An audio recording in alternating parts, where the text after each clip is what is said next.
The chamber of the council was carved from black stone, its walls rising like jagged cliffs. Torches of blue flame burned along the edges, throwing tall shadows across the alien warlords seated in a circle. Each chair was built for a species that had once conquered world's giants with scales like iron, insectoid leaders with clicking mandibles, serpentine rulers with eyes that glowed in the dark. They were waiting for the human no one in the galaxy had ever seen a human walk into this place before. The Council of Warlords did not invite strangers. They killed them. But today was different. Today, a single human had been summoned to stand before them. No one understood why. The warlords whispered in their own languages, their voices sharp and cruel. This creature is small, it is weak. Why has it come here? Their laughter echoed through the chamber. The heavy doors creaked open. Boots struck the stone floor. The human entered without fear. He was not armored. He carried no weapon. Only a dark coat that swept behind him as he walked, and eyes that studied the warlords like a hunter watching prey. The silence that followed was heavy. Even the largest warlord, a beast covered in bone plates, shifted uncomfortably in his seat. The human stopped at the center of the circle. His voice was calm, almost quiet, but it carried through the chamber like thunder. "You called me here," he said, "so listen carefully. I will not repeat myself." The warlords hissed and growled, furious at his boldness. Ow. One slammed his clawed fist against the table, cracking the stone. "You dare speak to us this way? You are nothing." But the human did not flinch.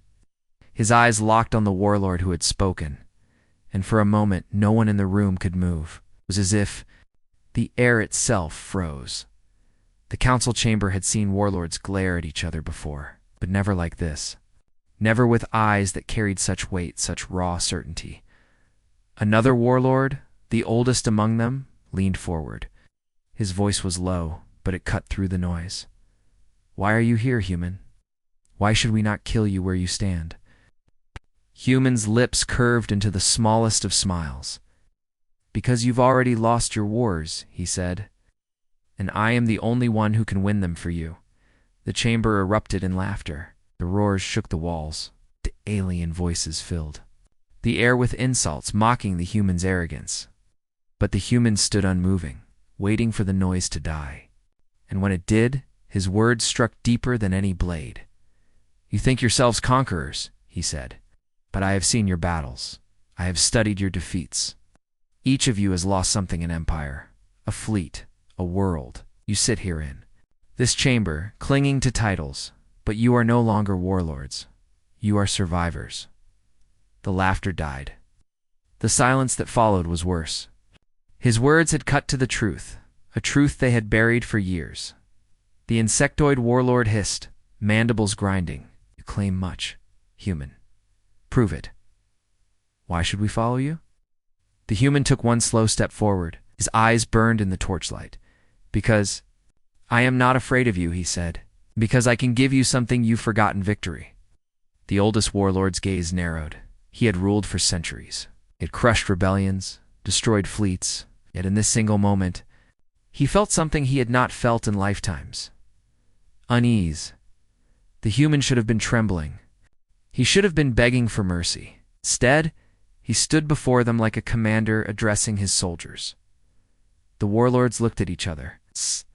None of them admitted it, but deep inside, they all felt the same strange thing. They were not judging the human.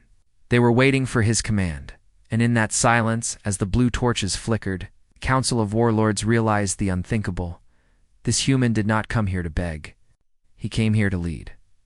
The chamber was silent after the human's words. The warlords stared at him, their claws and fangs bared, but none of them moved. His voice had left a weight in the air, as if his words had chained them all in place. Finally, one of the largest warlords rose. His armor was made of bone and steel, his eyes glowing with fury. He towered over the human like a mountain. His voice was a growl that made the stone floor tremble. "Victory. You dare speak of victory to me?" he roared. "I crushed empires. When your kind still crawled on one planet, Us. I have fought in 1,000 wars. Show me proof, human." or I will break you where you stand." The other warlords growled in agreement. They wanted blood. They wanted to see the small creature crushed, but the human did not flinch.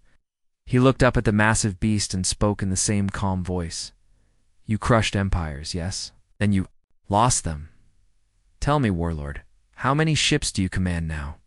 How many soldiers obey you still?" The beast froze. His jaws opened to answer, but no words came. He remembered the last battle, the flames consuming his fleet. The retreat that had scarred his honor forever. The human stepped closer, his voice sharper now. "You hide in this council because you no longer rule the stars? You are afraid to face the truth. But I am not afraid. I see what you are, and I see what you could be again. If you follow me," the chamber shook with anger. Several warlords slammed their weapons against the ground. One of them, a serpent with silver scales, hissed, "Enough of this arrogance. If the human thinks himself a commander, let him prove it in the way of war." A trial, the word echoed. Like thunder, a trial of battle. The council had used this for centuries. Any who wished to claim power among them had to survive a test. Few had ever lived. None had ever commanded. The oldest warlord, his eyes ancient and heavy, leaned forward. "Yes," he said slowly. "Let the human prove himself. Tomorrow he will lead soldiers into the arena. If he survives, we will hear him again. If he fails, his blood will stain the stones." God. The warlords roared in approval. Claws scraped the tables. Tails lashed the ground. The trial was decided. The human did not look surprised. His eyes only narrowed, as if he had been waiting for this. "Well," he said, "I will fight your trial. But understand this.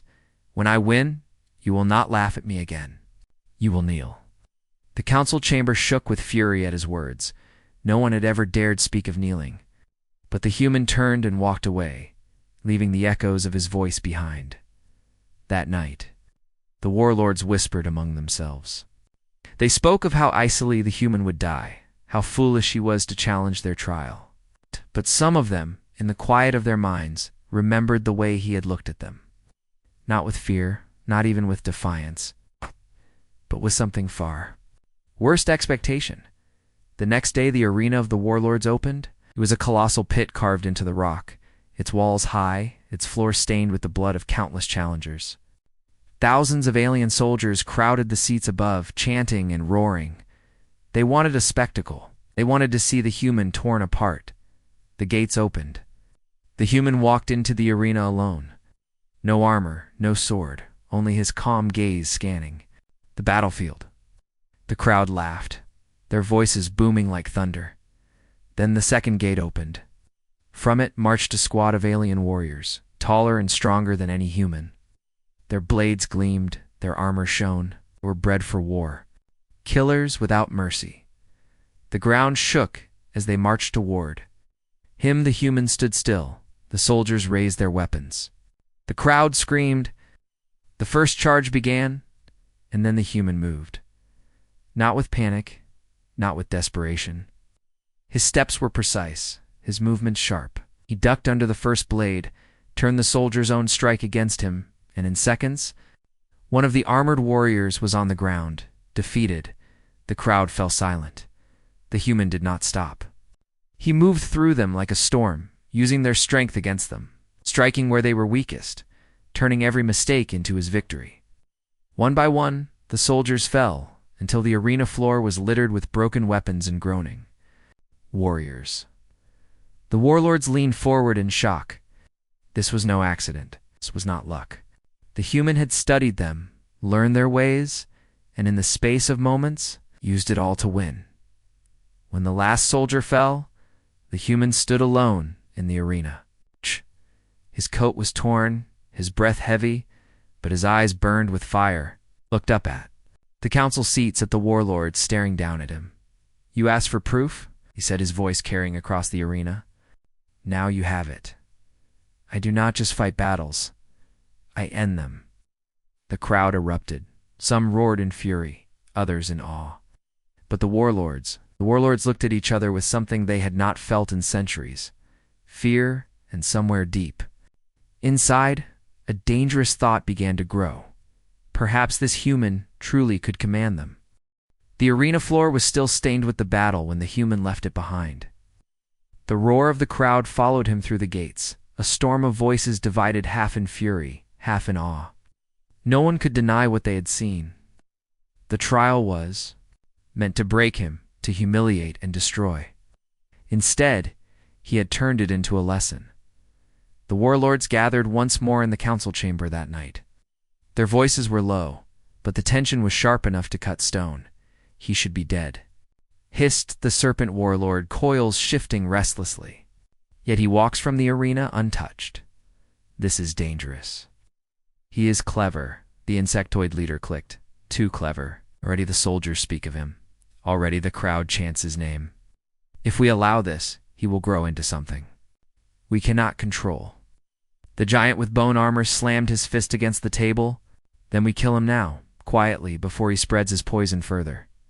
But the oldest warlord, the one whose eyes had seen centuries of conquest, shook his head slowly. His voice carried the weight of caution. Kill him, and you will prove his words true. The soldiers will whisper that you feared him. They will see weakness, not strength. The chamber fell silent. Each warlord saw the danger, yet none could agree on the path. The human had entered as nothing, but now he was a shadow that stretched over them all. While they argued, the human himself sat in the darkness of his assigned quarters, was alone but not idle. His hands moved across a small device, a holomap, of the galaxy stolen from the Council's archives. He studied the red marks of fallen fleets, the broken borders of once great empires, the scars of wars that had left the warlords reduced to shadows of their former selves. He did not smile, but his eyes burned brighter. He understood what they had forgotten, understood why they had lost, and he intended to remind them. The next morning, he was summoned again to the council chamber. The warlords waited, their faces carved from stone. The trial had been survived. But now came the question that none of them could ignore. The serpent leaned forward, eyes gleaming. You spoke of victory, human. You claim you can return what we have lost. Tell us how. The human stood in the circle once more, his coat brushing the stone floor. His voice was steady, clear. Your enemies do not fear you anymore. He said they have seen you fight the same way for centuries. Know your strategies, your weapons, your arrogance. That is why you lose. The insectoid hissed. And what will you give us, small creature? What do you know that we do not? The human lifted the holomap from his coat and threw it into the air. Light spread across the chamber, filling it with stars, with shifting borders of empires. With the scars of endless war, I give you something you have forgotten, he said. Adaptation. The stars shifted, forming battle lines, movements of fleets.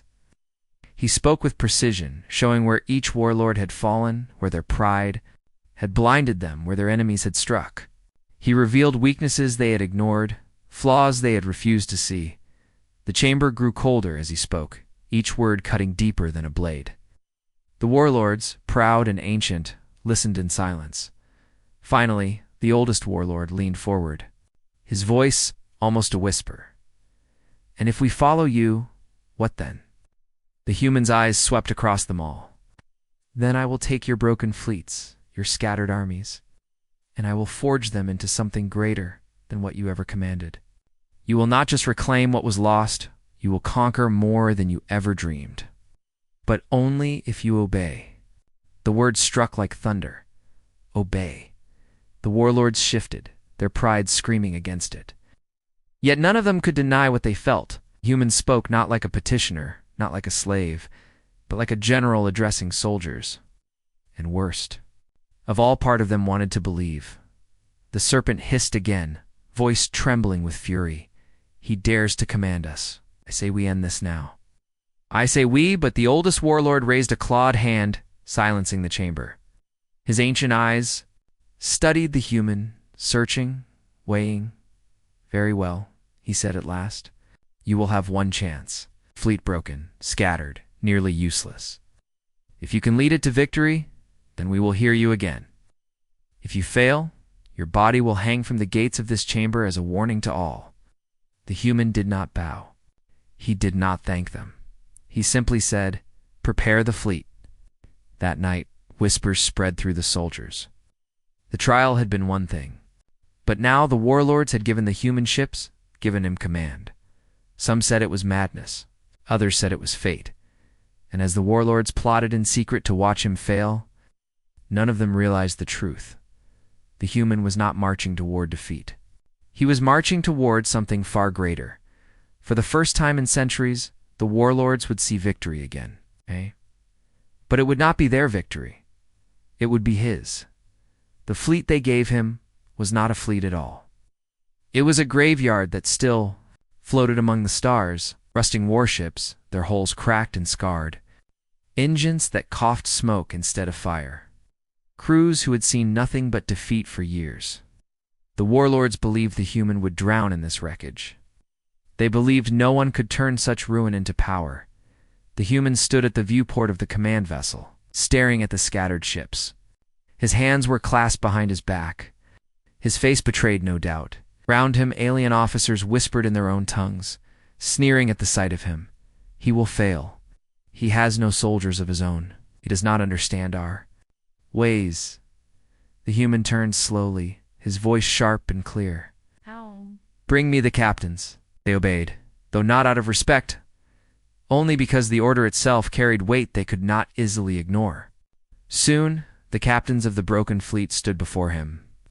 Massive reptilian warfighters with scarred scales, insectoid tacticians with twitching limbs, mammoth brutes with voices like thunder. Each of them had lost battles. Each of them carried shame, and none of them believed this human could command them. The largest captain stepped forward, glaring down at him. "You stand in the place of warlords, human, but you are nothing. Tell us, why should we bleed for you?" The human's eyes moved across them all, cold and unblinking. His answer came not as a plea, but as a command. "Because you are already bleeding, and you are bleeding for nothing." The words cut through them. Murmurs spread. The human pressed on. "You have followed warlords who sent you to battles you could not win.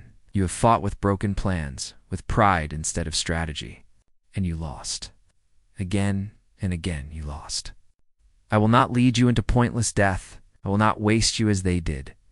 The captains growled, offended, yet uncertain. The human stepped closer, his voice rising, each word sharp as steel. "You ask why you should follow me? Because I will.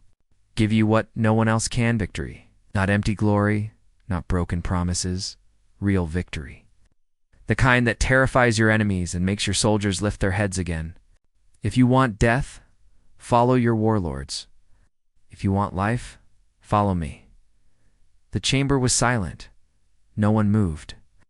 The captains looked at each other, their pride heavy, but deep inside. Something stirred. The human pointed to the holomat projected. In the center of the room, displayed the galaxy, littered with borders of rival empires. His finger pressed against one flashing red point. There, he said, "A fortress world of the Zoran dominion. They believe your fleet is shattered. They will not expect an attack. We strike here, not with brute force, but with precision. We break their chains, and when their soldiers flee, the galaxy will know this fleet lives again." The insectoid captain clicked his mandibles. "You speak as if you are certain." The human's eyes narrowed. "I do not speak of certainty. I speak of inevitability. Follow me, and I will show you what inevitability feels like." That night, as orders spread through the ships, the crews whispered in their barracks. Some cursed the human, calling him arrogant, blind. Others felt a strange fire they had not known in years. Soldiers who had given up on hope now wondered. If it was returning, the warlords, watching from afar through their hidden channels, smirked with cruel amusement. They believed the human's first battle would crush him. They prepared to witness his downfall. But on the eve of the assault, something happened the warlords did not expect. The soldiers, alien and bitter, began to follow the human's commands with precision. His voice carried through the fleet, sharp and steady, explaining not just what to do, but why. He spoke to them as equals, as fighters, not as tools to be thrown away. He listened to the insectoid tactician's concerns, the reptilian captain's doubts, the mammoth's warnings, and he shaped them into his plan. No warlord had ever done such a thing. The fleets had always been ruled by fear. But the human was not feared. He was respected. The day of battle arrived. The broken fleet surged from the darkness of space, engines roaring like beasts awakening after long slumber. The fortress world came into view, its defenses burning bright across the void. The Zorian Dominion had prepared for many things, but not for this. Not for the human. On the bridge, the human gave his first command. His voice cut through the combs, cold and unshakable. Strike where they are strongest. The captain stared at him in disbelief. It was suicide. But the human's eyes burned, and they obeyed. The fleet hurled itself at the enemy's most fortified line. The Zoran commanders laughed, believing the broken fleet had lost its mind. They poured fire into the human ships. Hulls cracked, shields burned, but the human was not blind. Now, he said quietly. His ships broke formation at the last second, splitting into precise arcs. The enemy's fire smashed into nothing but empty space. The human's fleet cut through the gaps like blades, striking the fortress world's supply lines. Explosions ripped across the sky. The enemy's formation collapsed. Their fortress world, thought untouchable, screamed with alarms. On the bridge, the alien captain stared at the human in shock. He stood at the center, calm, his eyes fixed on the falling enemy. This, he said, his voice like steel, is what victory feels like. The fortress world burned. The soldiers of the broken fleet roared with triumph. For the first time in centuries they had won.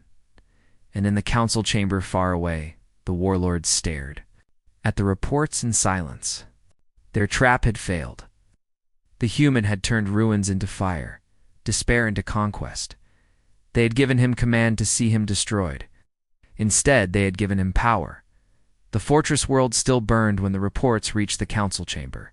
The warlords gathered again, their voices sharper, their tempers on the edge of breaking. The chamber shook with their anger, but beneath it all, something darker spread. Fear, he did it, hissed the serpent warlord, scales rippling with unease. He led that shattered fleet and broke the Dominion's fortress. Impossible yet. It happened. The insectoid warlord clicked its mandibles nervously. Not impossible. Dangerous. The soldiers now chant his name. They call him commander. They no longer look to us. The bone-armored giant snarled, slamming his fist into the table hard enough to send cracks across the stone. Oh. This is exactly what I warned you. The human grows too fast. If we do not end him now, he will take everything from us. But the oldest warlord leaned forward, his voice slow, deliberate, like the grinding of ancient stone. End him? You saw the battle. You saw what he did with scraps and rust. Tell me who among you could have done the same. The chamber fell silent. None of them could answer. They had thrown fleets into the fire before, but never had they seen victory pulled from the jaws of ruin. The serpent's tongue flicked out, venom in its words. He is clever, yes, but cleverness can be ended with a blade in the dark. The insectoid shifted uneasily. Perhaps, but if he dies now, the soldiers will rise. They believe he is the one who returned victory to them. If he falls by our hands, they may turn against us. The bone-armored giant growled low. Then we let him fight more wars. Sooner or later, he will fall in battle. And when he does, the fleet will break again. That is safer than letting him live long enough to claim more power. But the oldest warlord shook his head. His eyes, ancient and weary, did not leave the holographic reports of the victory. You speak of safety, but safety has cost us empires. Safety has chained us to this chamber while our enemies grow. The human is dangerous. Yes, but perhaps he is not our doom. Perhaps he is our weapon. The chamber filled with whispers. With arguments sharp and bitter, the council was divided now more than ever before. Some plotted to destroy the human in secret. Others quietly began to think of him as their last chance. Far from the council, The humans stood on the bridge of his flagship. The soldiers cheered him when he walked among them. They raised their fists, their claws, their weapons, and shouted his name. He did not smile, but he did not silence them either. He knew what it meant. These soldiers had once followed warlords only through fear. Ow! They followed him through choice. And choice was far stronger than fear. The captains gathered before him, still uneasy. One of them, the reptilian with scarred scales, finally spoke. You won us a battle, human, but battles are not wars. The Dominion will return, stronger than before. What will you do then? The human looked at him, his voice steady. We will strike again and again. It's not where they expect us, not where they are ready. We will break them, piece by piece, until the galaxy sees that their strength is nothing but weakness waiting to be revealed. The insectoid tactician clicked. You speak of endless war. Even with this victory, our fleet is still fragile. We cannot fight them forever.